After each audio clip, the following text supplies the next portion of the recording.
What sweet music hope plays, in pain. The beginning of things. Will hope's high notes fall into a monument, a grave, my path backwards? How is it that I am entangled with hope, so involuntarily? But hope seems to be a thing in the way of life. And if God is the God of hope, then hope must be fulfilled. How I wish sometimes that my ship was moored at some pleasant alcove, a winter haven, with summer songs and tavern music, and fresh-made bread, and happy wine that is a hope instead of hope. But don't eat of my melancholy, it is not to be eaten, it is poisonous to another. On another note, I think this morning of some random points of wisdom. Will God give to us what we deny others in our heart? Probably not.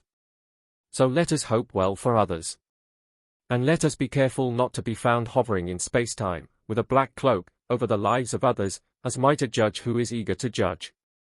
Because in the spiritual dimensions an echo of us stands exactly in space-time, with substance, with a little black book, in our hearts, where we record, with pleasure, the mistakes of others.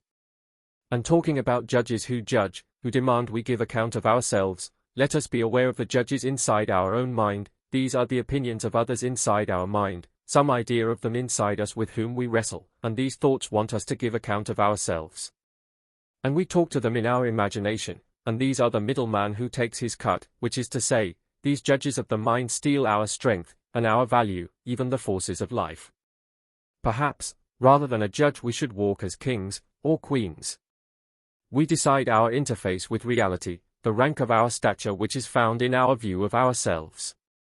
This morning as I woke, with my eyes closed, I viewed myself in stature, a high rank, and then suddenly an image in my mind, a large angel popped out of some other place, towards me. What is going on in this reality?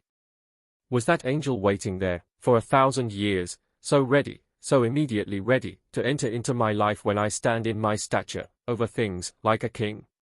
I wish I could see clearly in the spirit world. But I do see clearly, however, that things like love, faith, and hope, and kindness, and playing with the dog, are greater than seeing angels. And perceiving the image of the angel gives me some hope, in the twisted logic of pain, that God has not given up on me, that there is hope. But I also suspect, in the logic of a beginner, that God does not think straight. I mean by that he is so in himself convinced of all hope, convinced of all solutions, of victory, at every juncture of our circumstances, at every impossibility. His brain works differently, it appears. At every end he sees a beginning.